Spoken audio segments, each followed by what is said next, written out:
Hi, I'm Justin Boyd. I'm Brittany Pacheco, And I'm George and Frank. and we are the Watchers in the Basement. Welcome to another edition of the Watchers in the Basement. We are here today to talk to you about Black Widow. It's finally out. Feels like forever, but we finally got to see it. The movie was delayed 3 times during the pandemic. Originally, it's supposed to come out in May of 2020. It's pushed back a couple other times. So we finally got it. It came out July 9th, 2021 in theaters and on Disney Plus with Premiere Access. And that's how I enjoyed it. And I did enjoy that option. I think that's a really cool thing. Hopefully that continues. I don't think it's going to continue the rest of the year, but it's the future. So anyway, I enjoyed that. The movie had a budget of $200 million. And in just the first weekend, it's already grossed 215 million worldwide. That's 80 Okay. million in the US theaters, which is the most since the pandemic began, beating F9. And it made Thank God. this movie has a lot of similarities with F9, just saying. Oh God. Um, it also made 60 million on Disney Plus. That's pretty good. Only 20 million more at the box office, despite like a $20 difference in price point. That's depending on the kind of ticket you're going to get at the movies. I mean, you could spend $25 on on an IMAX 3D movie, no doubt about that. The movie was directed by Kate Shortland, who I'm not familiar with, and one of the writers was Jack Schaefer, and she, of course, worked on WandaVision. She was kind of the head writer or showrunner of that show. The cast, real quickly, it's Scarlett Johansson, of course, as Natasha Romanoff, Black Widow.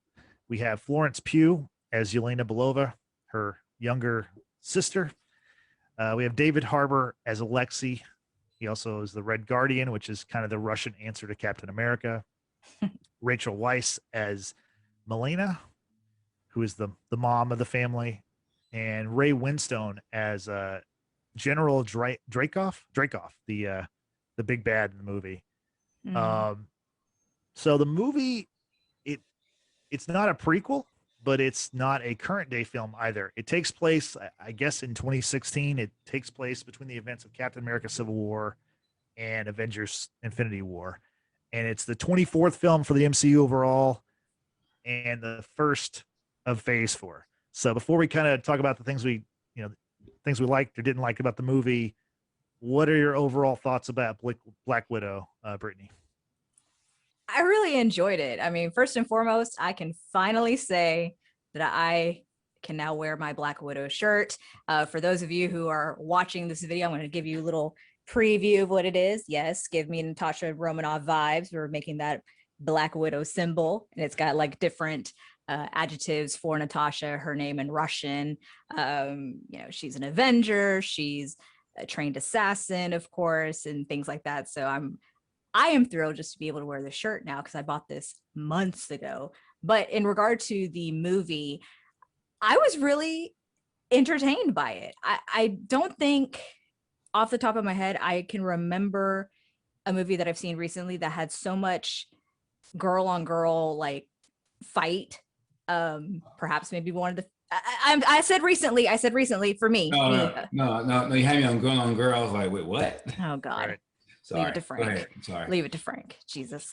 No, but the seeing, of course, Scarlett fight against Florence, I don't know how much of their fighting scenes were actually them versus like stunt doubles or whatever. But damn, so much going on in terms of Black Widow versus her sister. And I don't recall ever seeing Natasha Romanoff getting her ass kicked so much. So that was kind of refreshing in a way. But overall, I did enjoy the movie. I think there's still some holes there, of course, that we'll probably talk about in our review. But yeah, overall, I really did enjoy this movie. And it's about damn time that my girl ScarJo gets her damn movie. Frank, what are your thoughts?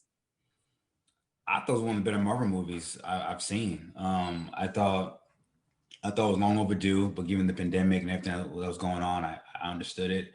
The story, I don't know if you guys watch Hannah. The story eerily reminds me of Hannah, as far as the orange story with the, with the red room and the augurs, all women assassins and all that. But I thought it was great. I thought the supporting cast was wonderful. The action was exquisite. Like, my only beef was she's not a super soldier. She's not like Right. a god or a goddess or anything. So some of the bumps she was taking, like there was a scene where she fell from a building and hit like every single platform, hitting to the ground, and she just gets up and walks away. Like I'm like, come on, bro. Like, come on. I mean, I know it's a Marvel movie, but I need a little more realism as far as like the durability of a human being. But as far as the story, I thought the story was great. Like Brittany said, there was some holes in it too that I had some questions about.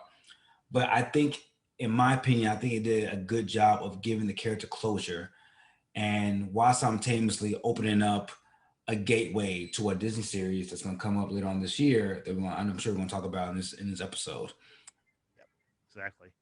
Yeah, I agree with you, Frank. I thought it was really well made. Like I think I mentioned last week or the week before that this movie, and I still haven't watched any reviews for it because I didn't want to be spoiled or whatever. But I thought it was better. It was better than I expected. Not that I expected it to be bad, but it's pretty good. Like I was really entertained. I really liked the post credit scene. I knew about the post credit scene, but I'd forgotten about it because, and this is where we'll start to spoil stuff. The post credit scene features Valentina de Allegra, or what's her name? Constant. Anyway, it's Val. It's So Julie Louis-Dreyfus.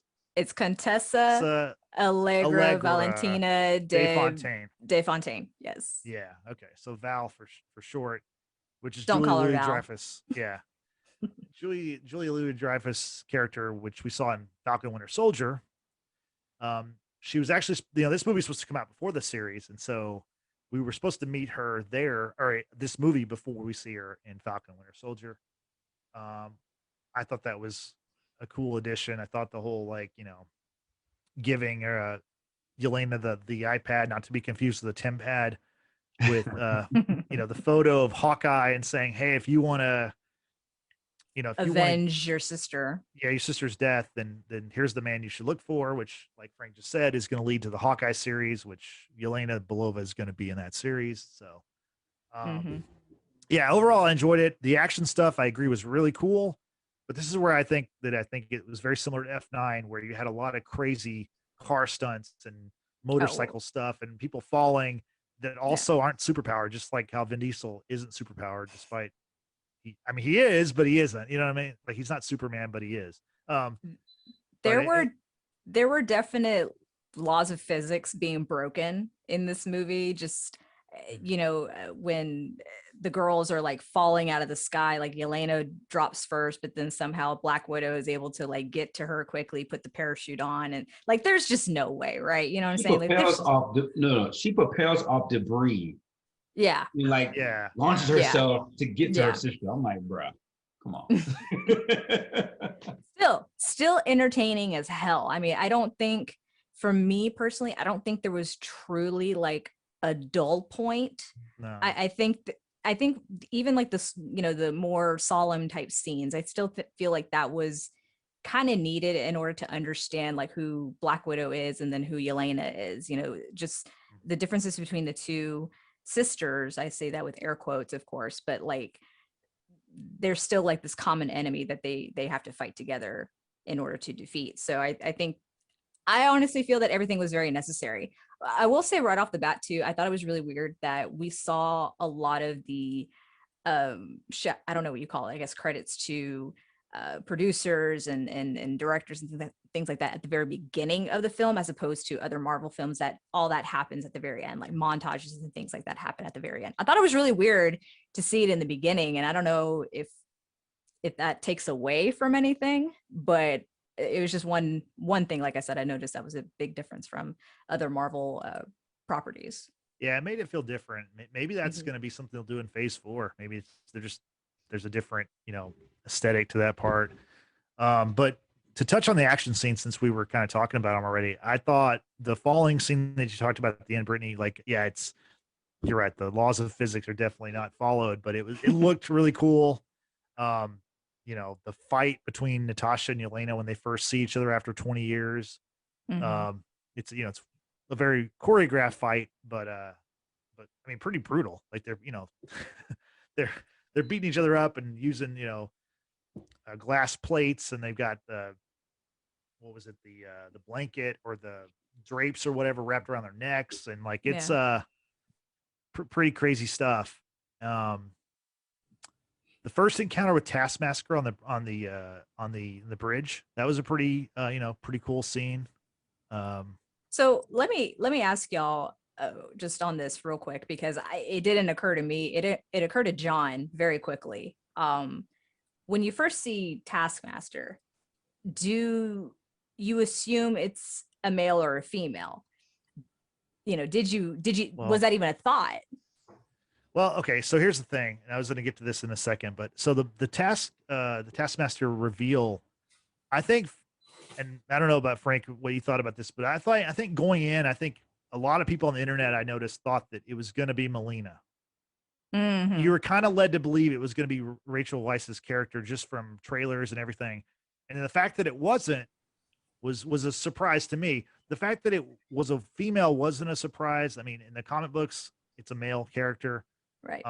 But that I did think that the the character looked kind of like it might be a woman. It was a very thin man, you know what I'm saying? Mhm, So like mhm. it seemed like it would be a female. And like I said, I thought it was Rachel Weisz the whole time, but obviously I was wrong about that, being it was Dreykov's daughter. Frank, what'd you think about the reveal of Taskmaster? It didn't dawn on me. I thought it would be an adaptation of a male oriented character from the comic books. So Mhm. I didn't even think that it would be a woman. I mean, it was a good twist. With it being Dreykov's daughter and things of that nature. Her taking that this the storyline made sense of her taking it personal of like this Black Widow tried to kill me and I was collateral damage and I'm making my life's goal to end her or whatever. So that made sense. Well, but then also remember that she was part of that experiment of the subjugation. She had a chip implanted in her. That way she did her father's every will. If he said go Yeah. kill, Black Widow or whomever, that's what she was going to do. And Yeah. it very much reminded me, of course, of going back to X-Men with Stryker, when Wolverine was finding out about himself and how Stryker had whatever he had to get answers out of Magneto and then to control that other, Wolverine type with the nails. I don't remember her name, but anyway, Death Strike. yeah. So as I say, those kind of things struck me very similar.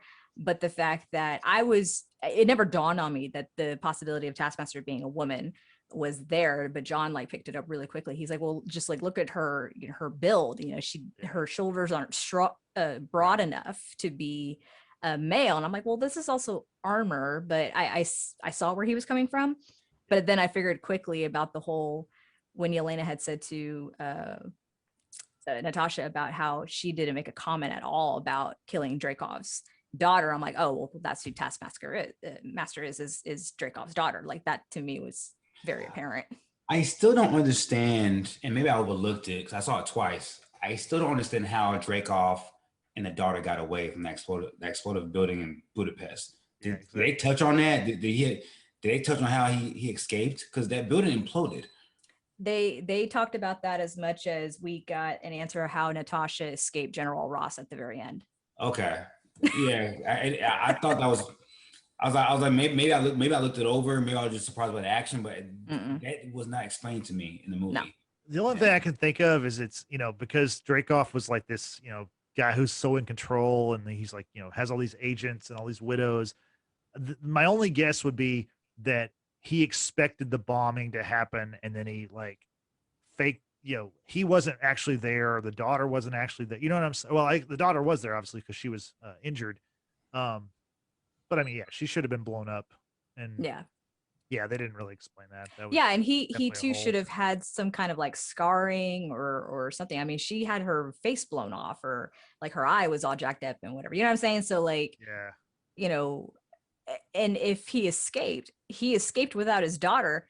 That's equally fucked up too. Okay, let's not just put it all on Natasha. Like collateral damage, fine, that's awful. But like if he abandoned his own child to save his own skin, bruh, that Father of the Year. And Yeah, but I think that's a foregone conclusion. Like you literally had your daughter under subjugation for 20 years. At that point, Yeah, that's I true. don't think he really cared about her safety at that point. She was nothing more than a Weapon X program project for him. Right. Right. Exactly. It's a And great way of putting it. just sticking with Taskmaster. So we're led to believe it's a man though, because there's one part where Elena says, you know, here he comes, like because like he's back or something. Yeah, like it's the chase scene where Taskmaster is like in the tank like vehicle, and they're driving through in the stolen SUV. So you know we're led to believe that it's a man, but I knew that I kind of figured that wasn't the case. But you know, honestly, this is not a character I'm super familiar with. But if you want to kind of learn a little bit about the character, there's a great animated movie. It's Captain America and Iron Man, and it's on Disney Plus. It's called Heroes United. Taskmaster is in that movie. He's like one of the main villains, and it's pretty cool. And the artwork is kind of done like almost in like the What If style. So it's like it's a cooler looking animation. Comic book. Yeah, so I would say check that out if you're interested in the character. I mean, obviously in a different version than the MCU version of the character. And you know, and also I thought it was kind of cool that the first time we see Taskmaster, we see that the character is watching footage of Hawkeye and Black Panther fighting from Civil War.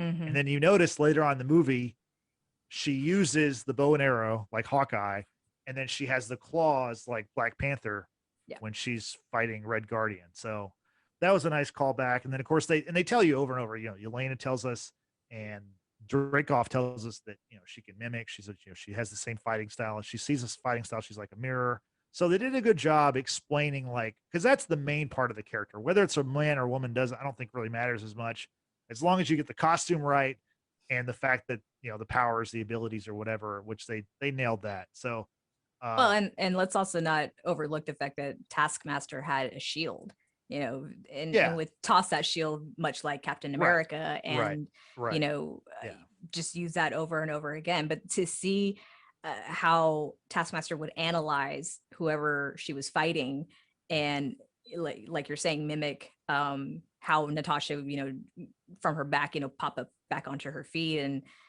they both do the same pose. It's like, oh shit, you know, you've literally met your match. You know, it's fighting a mirror, as I think Yelena had put it. So yeah, it was really cool to see just that whole dynamic. But I actually was a little taken aback when for sure it was revealed that it was a female and Dreykov's daughter at that. So this movie obviously was, I mean, it was ScarJo's, you know, solo film, but I want to talk about the breakout star of the movie, and that's Florence Pugh, who I didn't know. I've never seen her in anything that I'm aware of. She, I believe, was in the most recent adaptation of Little Women. And I say that because the fact that she and Emma Watson, who was also up for the role, or was considered rather for the role of Yelena, they both starred in that movie together. So yeah, that's the only other movie that I can think of that I've seen or heard of Florence. But yeah, for sure, this is going to be her breakout role. I thought she was great. Like I thought she was so good. I thought, I was like, is she Russian? I had to look it up. She's actually an English actress, but I thought she was Russian because like it was such a good accent. She's a cool character. I mean, I don't think I'm alone on saying that. Like I'm looking forward to seeing this character more in the MCU, and we're going to get that, like we said, in Hawkeye. But you know, I thought her comedy was pretty good. I thought the comedy throughout the movie was actually pretty good. You know, her calling out ScarJo or calling out Natasha for the fighting pose. And then later on, she ends up doing the pose and she's like disgusted herself. That was a great, like, there were so many callbacks in the movie that worked out well that didn't seem like trite and forced. It was just like, oh, that's a cool that you're able to bring that back and make it kind of feel organic, you know? So I want to ask a question to Frank.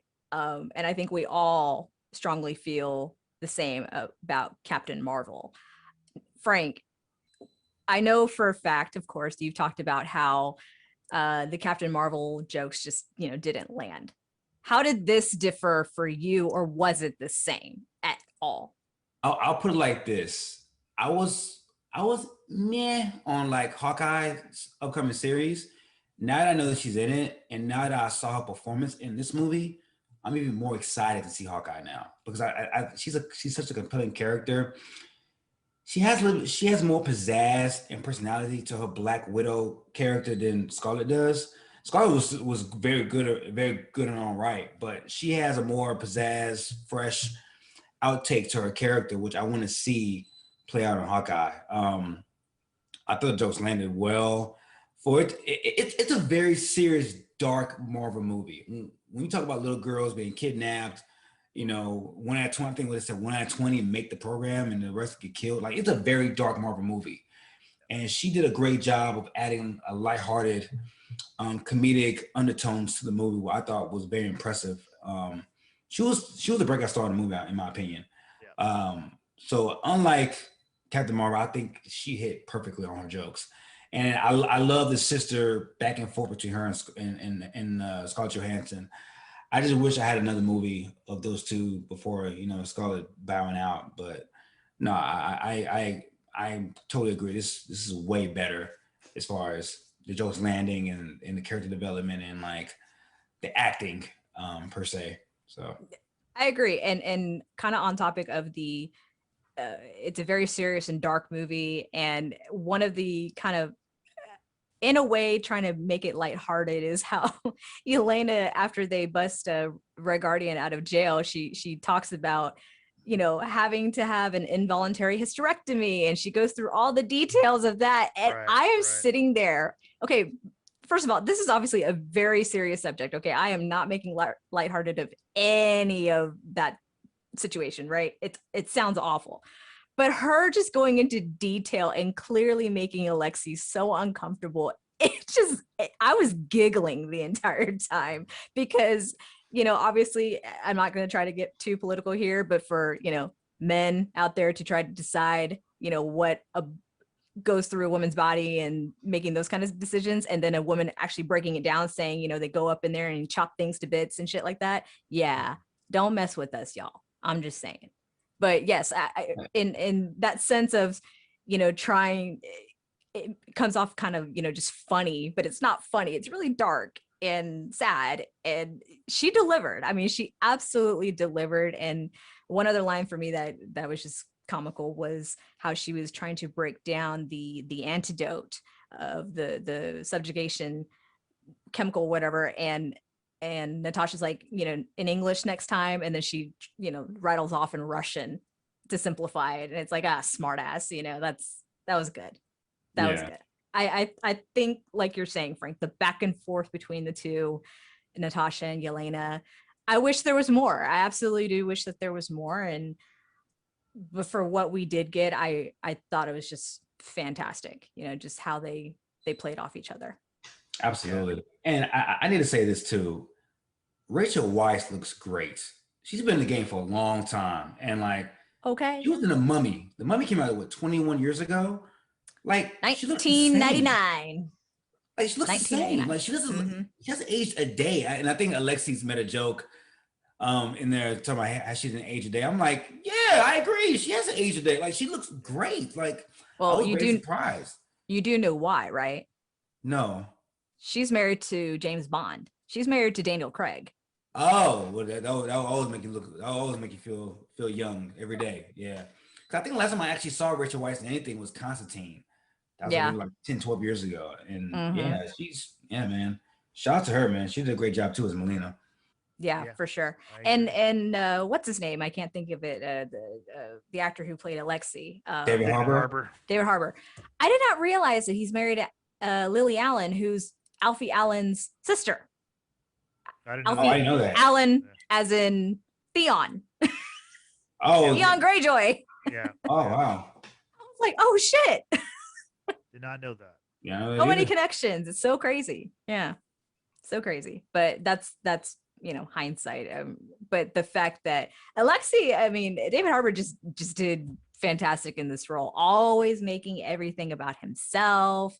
You know, how he's in the jail talking to the inmates about him having come across Captain America, and they're doing the arm wrestling thing, and he's like, just, you know, slamming every dude that comes up against him. And then the one really big dude, I think his name was Ursa or something like that, kind of reminded me of like a mountain type, dude, because he's just swole. And he challenges him. He's like, well, when did all this happen? Oh, 83, 84. Well, Captain America was still, under the ice, during that time. You're calling me a liar? Snap that wrist. And he's like, oh, just thought it was great. He was definitely obsessed with Captain America. There were so many references, so many questions. He thought of himself as like a co-equal with Captain America. He's the Russian version. And he asked Yelena, or he asked Natasha, did he ask about me? And she's like, who? He's like, Captain America. And it's like, Captain America has never met this guy. Yeah.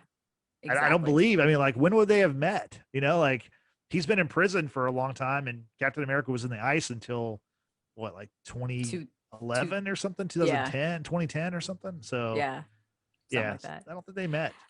So I have a question, and maybe you guys can kind of shed light on it. The fact that the Soviet Union had a quote unquote super soldier, and that being the Red Guardian.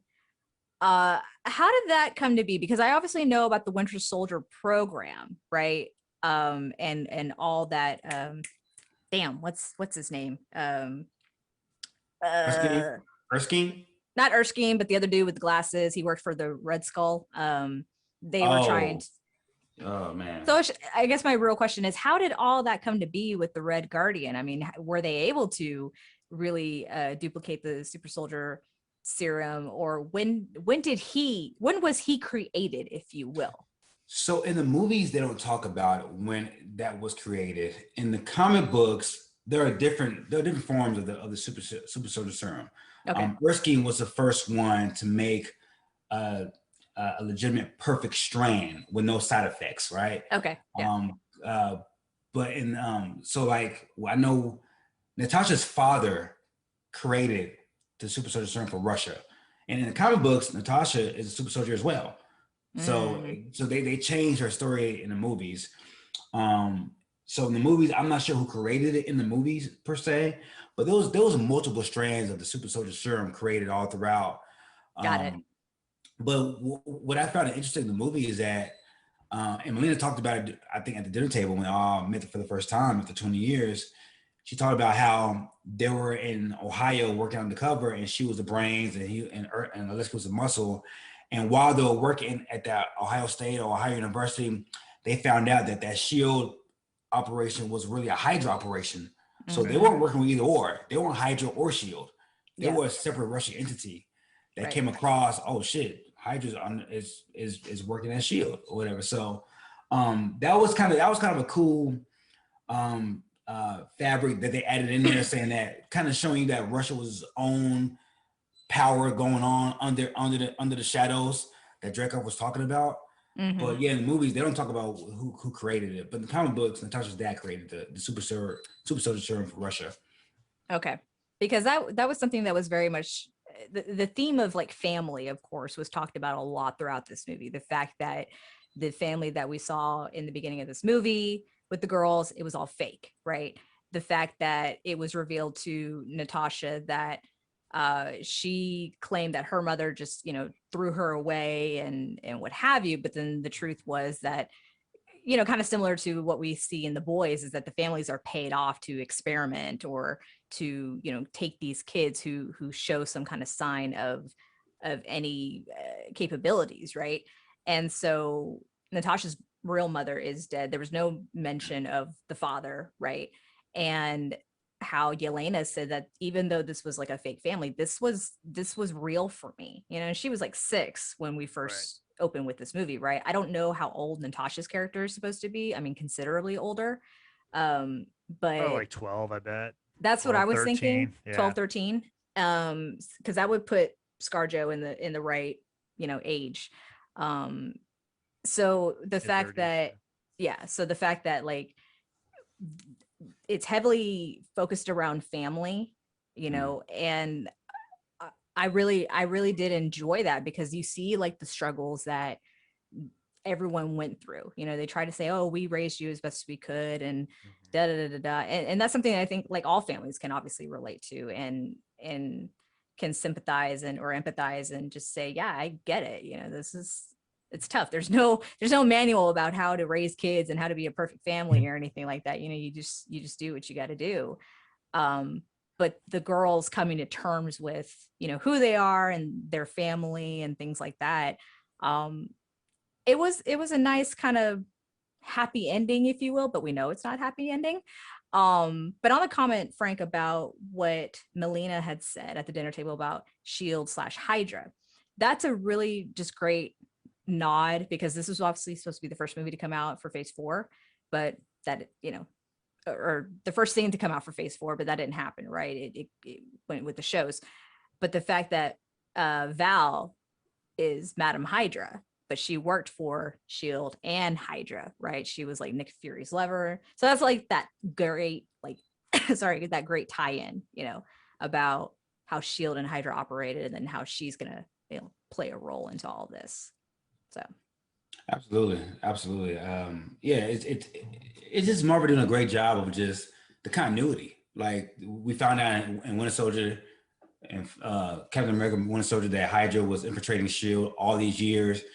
They in the flashback they even talk about how, Melina talks about how Hydra is masquerading as Shield. It's just you keeping up the consistent storyline of what happened over the last 8-9 years, and I'm just so impressed with this movie. And Melina, she's a badass, bro. Like, she says things in the movie that she says it so nonchalantly, but at the same time, it's like, God damn, word. Like, she went to the Red Room 3 fucking times. Like she says it so matter of factly, like, yeah, I'm that bitch. I went through the Red Room 3 damn times. But she said it so calmly, like it was nothing.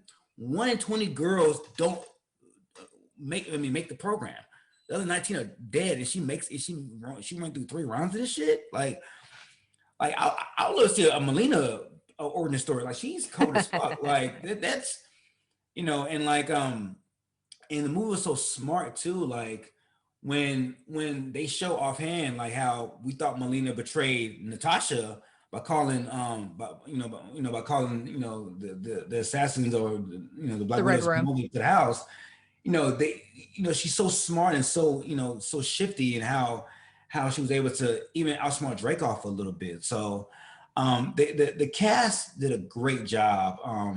I was kind of new about Alexi's character a little bit, but as far as the cast as a whole, I thought they did a great job. And I know there was questions about Scarlett Johansson being able to lead her own standalone movie. I think she answers those questions perfectly in this film. And I want to see more stories like this. But let me ask you, and Brittany and Justin, this question: do you think the Black Widow series would have been a better suited Disney Plus series? A series that follows solely Scarlett Johansson or Natasha Romanoff? So this movie, do you think it would have been better had they done 8 or 9 episodes, starting from like a more concise background of the Red Room, flashbacks of that, going to like 7 or 8 episodes, going to the end? So I feel like, because we all know she died in Endgame, but I feel like it would have resonated more of seeing more of Scarlett doing a 7 to 8 episode run than 2.5 hours. So I was almost gonna say yes, because of the fact that we have the Loki series. We know that Loki, died in Infinity War, but the reason that we have the Loki series is because the 2012 Loki used the Tesseract to escape that timeline. So thus we're following that. I feel with Black Widow, because her character is over in the MCU, I think the movie that we got and the story and all the information that we got was, I think it was well done to the point where we can move on from her character. Of course, I would have loved to have seen, ScarJo be Natasha Romanoff and have these encounters with Yelena and all these other things. But I think this is what was needed. I think this is, I think it was just very well done. What are your thoughts, Justin? So, prestige wise, the movie is obviously a bigger deal for the actors, for the studio. And, we've been watching these series, and these series look amazing, but this movie looked better than those series, in my opinion. I mean, it was a movie. It felt like a movie. It was actually a movie. So, and when you think about it, like the TV series so far have been about side characters. I mean, Anthony Mackie obviously is now the new Captain America, so he's ascended to one of the main characters. He's assumed the mantle of Captain America. But Scarlett Johansson's character was one of the main Avengers, and so I think to give her a series is kind of a slight in a way. Yeah. Now, would I want to see more story? Yes, I would want to see more story. But if you ask me, would I rather have like one season of 6 or 7 episodes of the movie? I think I'll take the movie just because I like the movie. I think it was a pretty like self-contained story. Like I think maybe people who haven't watched all 23 of their movies could probably jump into this movie and not feel totally lost. I thought that part of it was nice.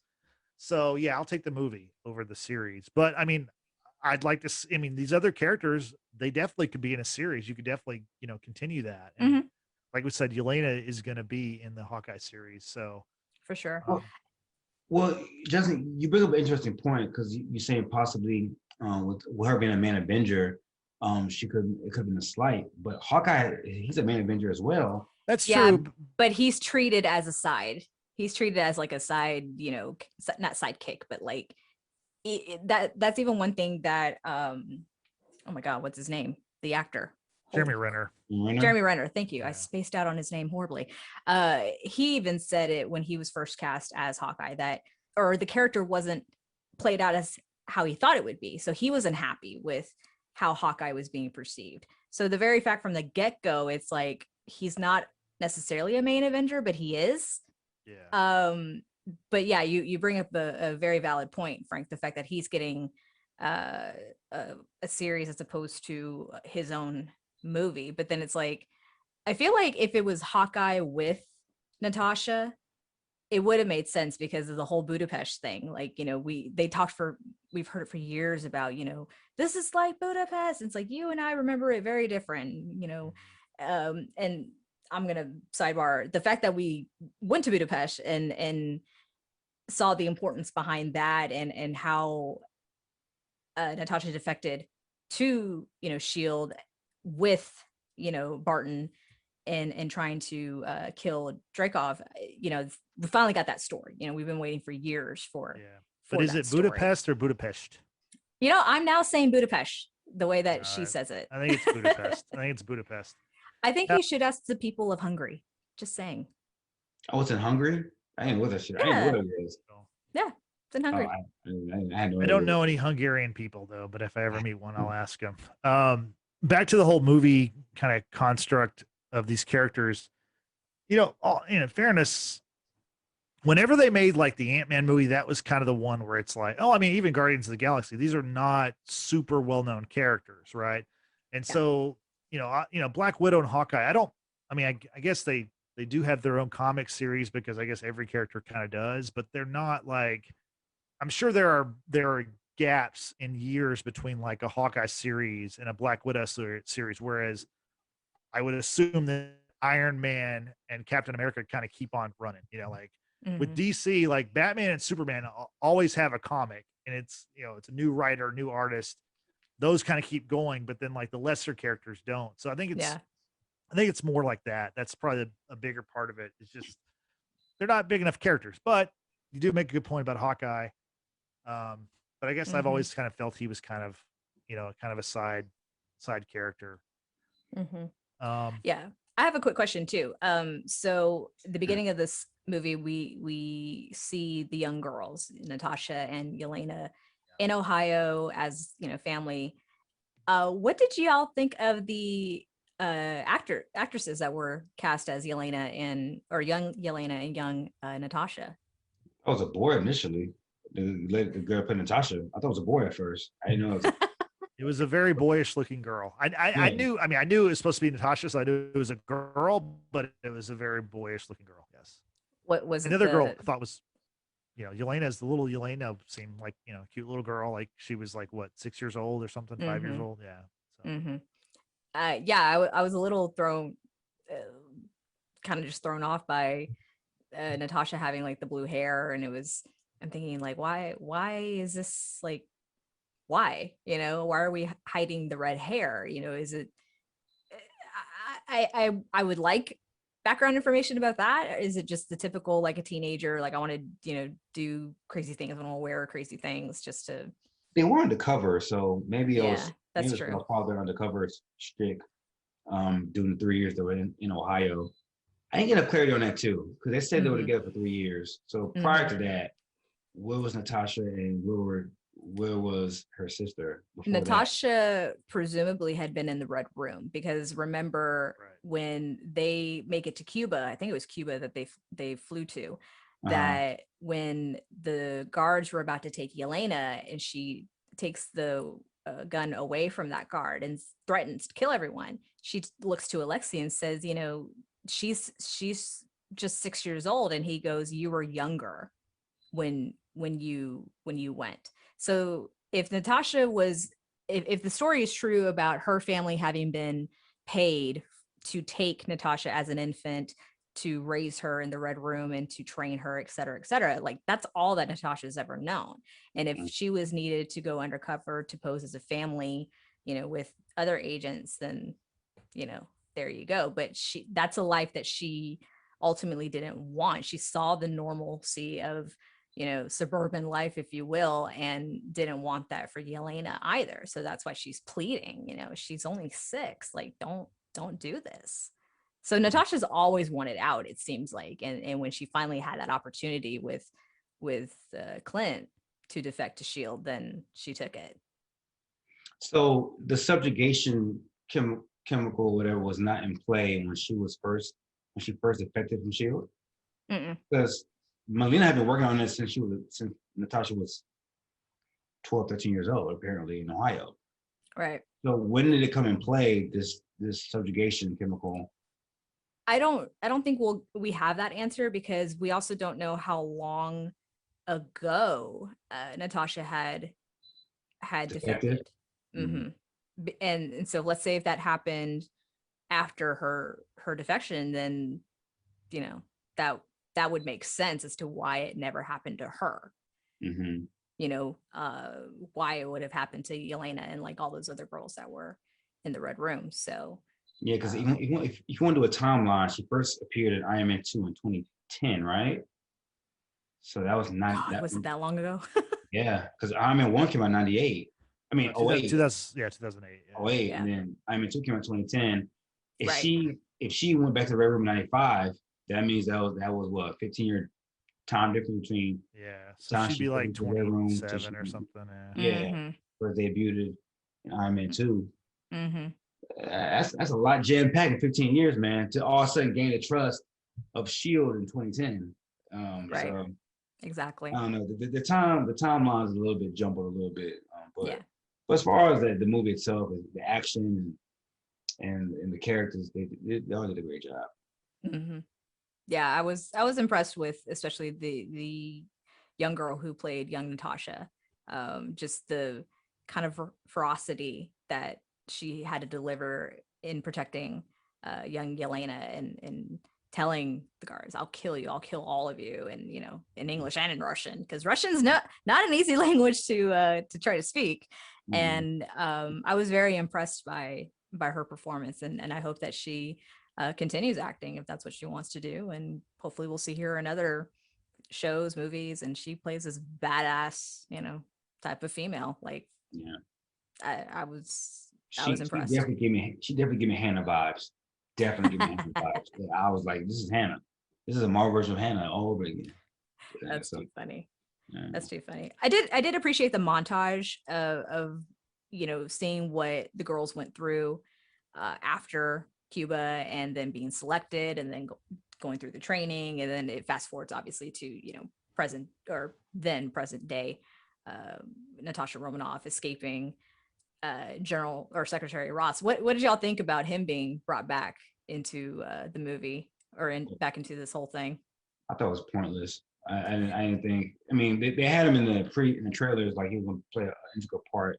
In 2 scenes. I could have done with that General Ross, to be honest.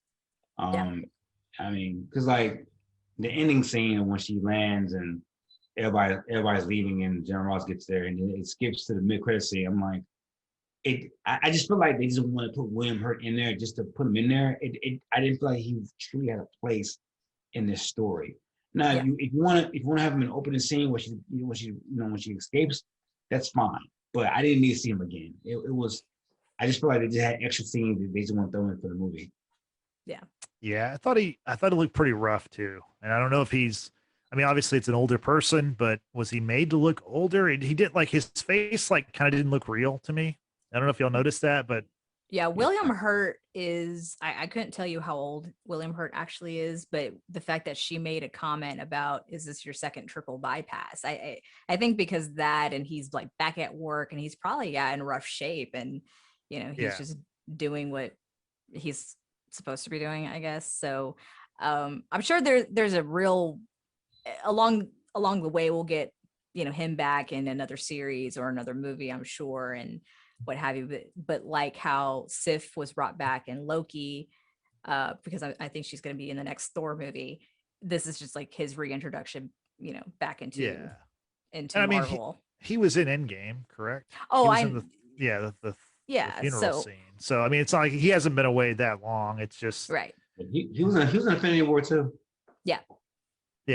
So I thought that was just one of the major things that really bothered me, was the fact that, like, once everything was concluded, the family escaped with the Black Widows who were freed of the subjugation, and they take Taskmaster in that plane with them. They all flee the area, and Natasha's like, hey, I'm staying behind. It's like, okay, she's going to do like what she did in DC, testify, blah, blah, blah.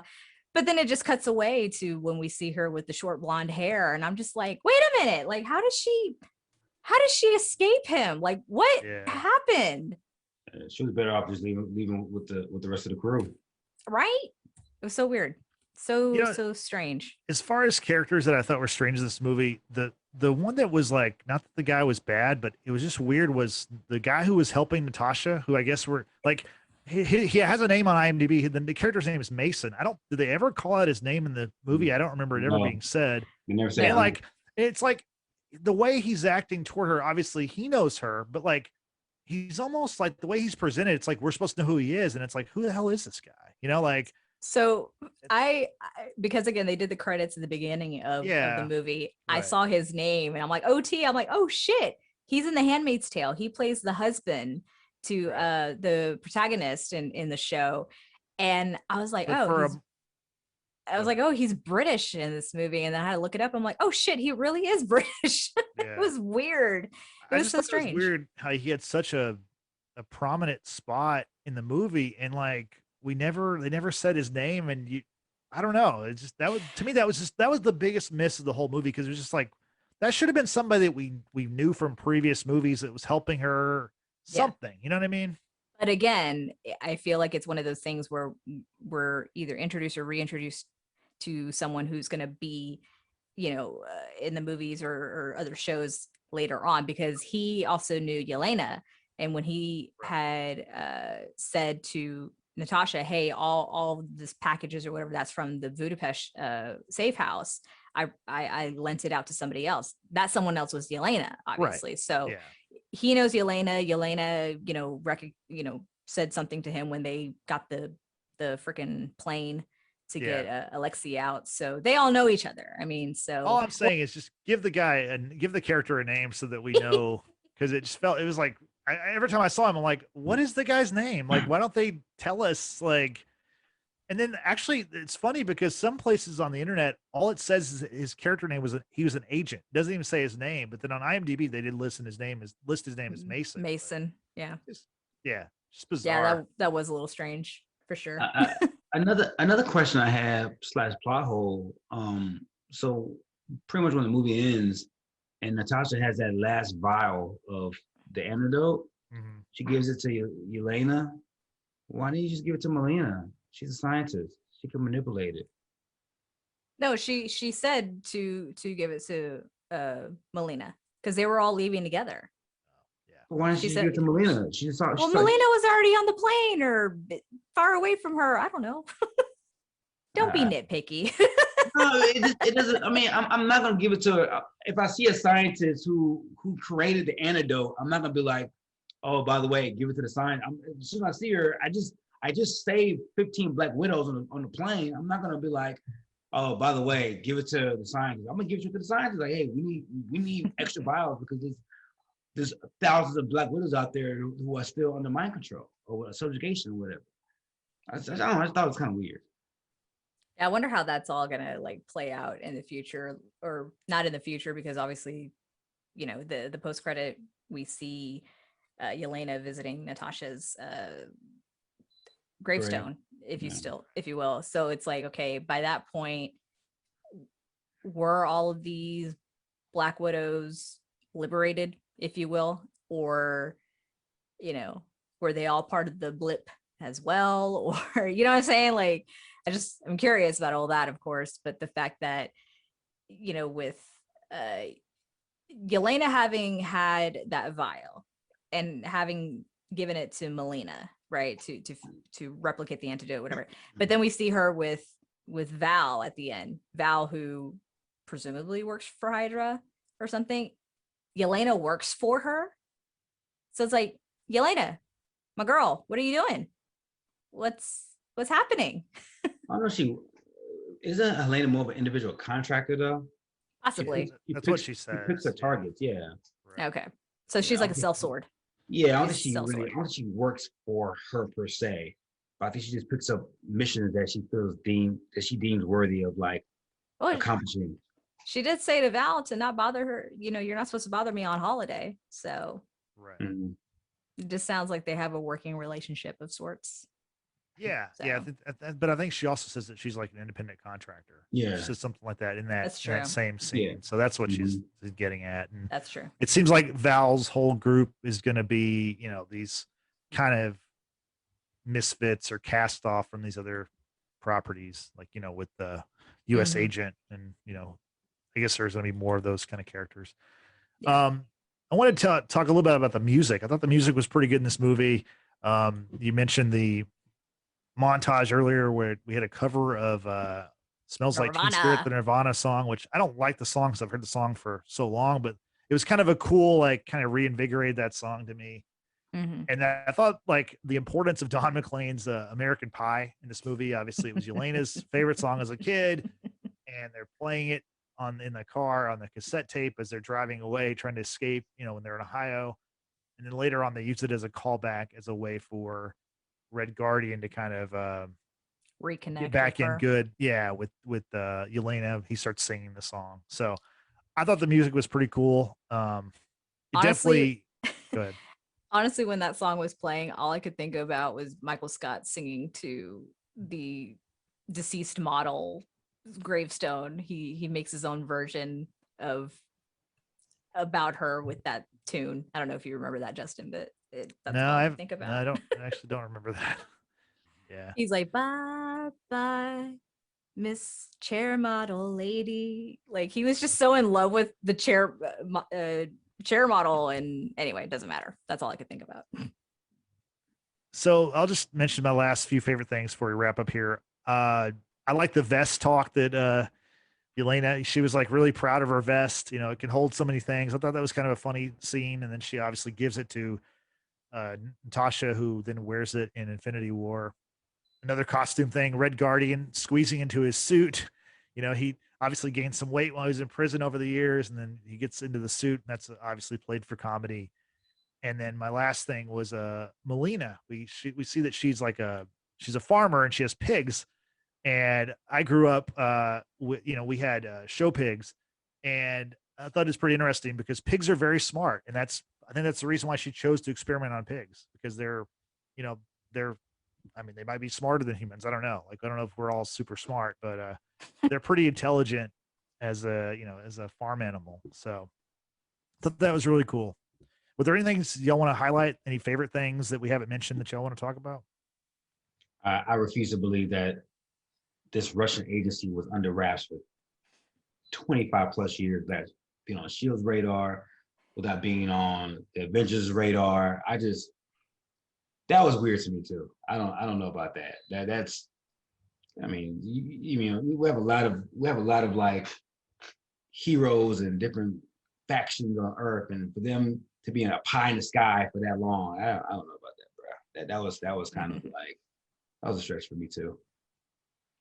I mean, it's a movie. It's you know, sci-fi, or you know, it's just for fun and entertainment, obviously. But yeah, I mean, I just really enjoyed seeing Black Widow finally have her solo film, and seeing just the different struggles that kind of go on with dealing with things from your past, and how it impacts you as a person, you know, in the now, and then just, you know, kind of coming to terms with it all, which is again something that I think everyone can kind of relate to in one fashion or another. And it, you know, I know a lot of people said that they couldn't care less when her character died in Endgame. Don't agree with that at all. But yeah, go ahead.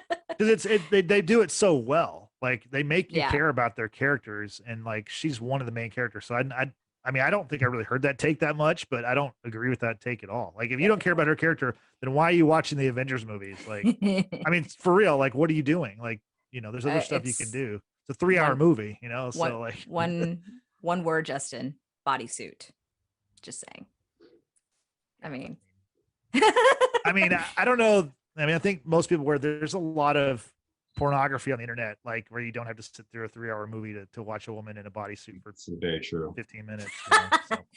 Anyway, no, but honestly, like I wasn't one of those who, you know, didn't think anything of like her death in Endgame. I was like, wow, this is like the self-sacrifice, all the red that was in her ledger and all that stuff, and how she was trying to do right. And then this was like the one thing that she felt that she could do. Yeah, that I was like, oh wow, I feel that. And then the fact that it's like they brought her back to life, if you will. You see the bond she has with these individuals, especially that of Yelena, and so that post-credit scene of Yelena, you know, cleaning up the graveside and doing that whistle, the whistle that the two girls did in the very beginning of the movie, and then again as they parted ways, it was kind of like, you know, a bond between them. And I honestly was anticipating hearing that whistle callback, but then of course Val like comes up, blows her nose, and she's like, I'm allergic to the Midwest, you know. I was like, damn, like I genuinely really miss Black Widow. Like the fact that I know that she's not going to be in these movies anymore. It's just, you know, she had her funny moments, and she kicked ass and looked great doing it. And she smiled a lot. I love seeing Scarlett Johansson smile. She's got a beautiful smile. So, You know, I enjoyed this movie a lot, but I don't think it was like a great send off for the character. Now, I mean, we obviously know the character dies in Endgame, and she gets you know, it's a pretty dramatic death. You know, it's pretty emotional for people. But I don't think this movie, like, it would not. I mean, okay, if you take out the post credit scene, would it surprise y'all if they made another Black Widow movie in a couple of years where it's like set like a year or two after this event? You know what I mean? Like, because there's time between where this takes place and where Infinity War begins, right? Now, there's probably not a whole lot of space, but you could play with the timeline to like you could fit another movie in. Because like I said, it didn't feel like a big send off to me for the character. It wasn't like the celebration of the character that I thought it was going to be. It was just like, here's what she was doing between these major movies. Yeah. And like I said, very good movie, but wasn't like the farewell to Black Widow. And then maybe that's because we have another Black Widow that's coming up in Yelena Belova. But what did y'all think about that aspect of it? It wasn't quite the same send off like that we got with like Tony, for example. Obviously, Tony, you know, died dramatically in Endgame, but then they also honored him with the memorial and thing you call it in his chest, the chest piece. And I mean, that was huge, obviously, right? But yeah, I can see your point, Justin. This wasn't quite the same celebration of Natasha Romanoff and the way to, you know, kind of conclude her character. Frank, what are your thoughts? I had no problem with it. I think for me, I wish I would have got more Black Widow as far as like more episodes, like a actual season of this to like really flush out the Red Room and like flush out the absence of the Avengers. But I mean, I had no problem with it. I thought it was fine.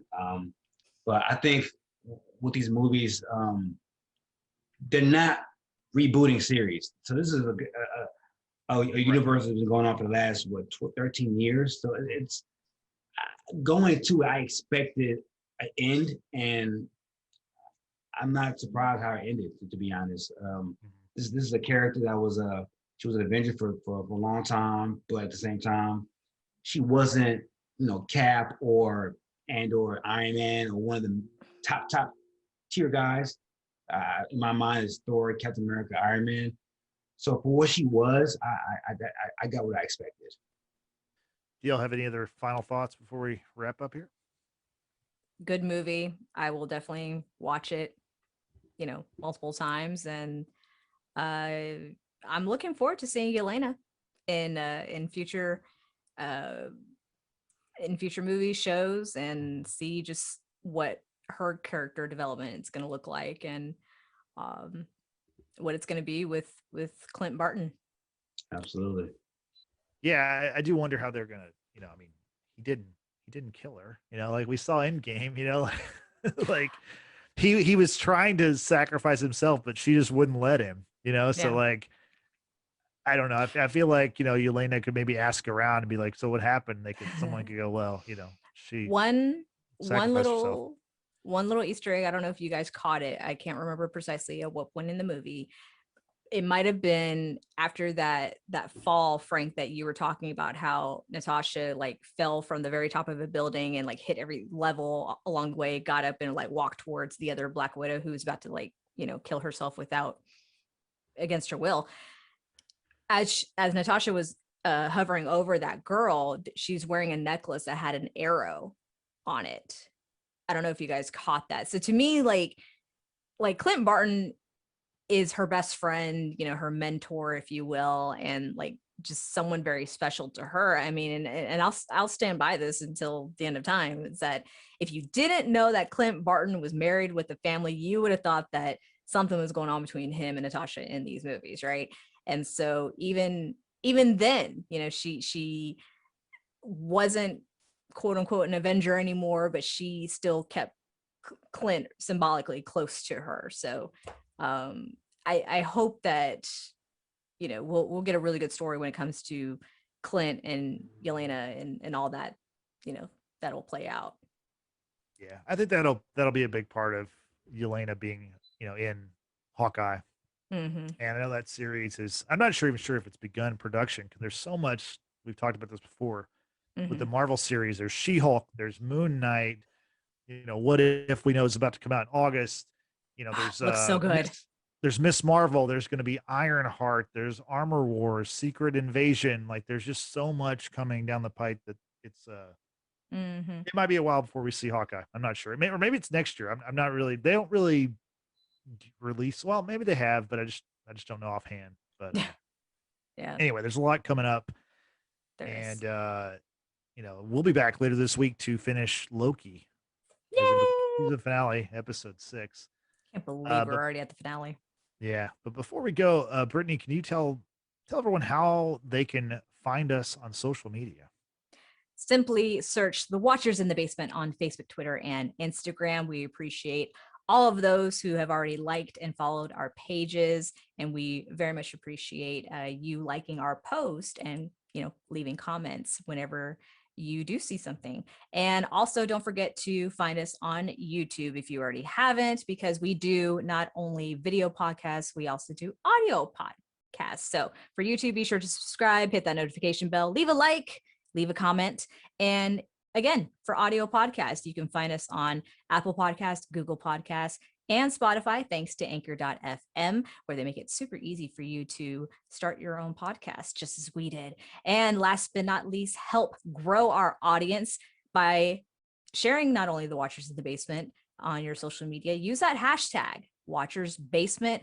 Word of mouth is always great as well. So let's keep spreading the word about The Watchers in the Basement so we can grow our audience and hopefully, fingers crossed, make this into our full-time job. Yep. Thanks, Brittany. And thank you for watching and listening. We appreciate it.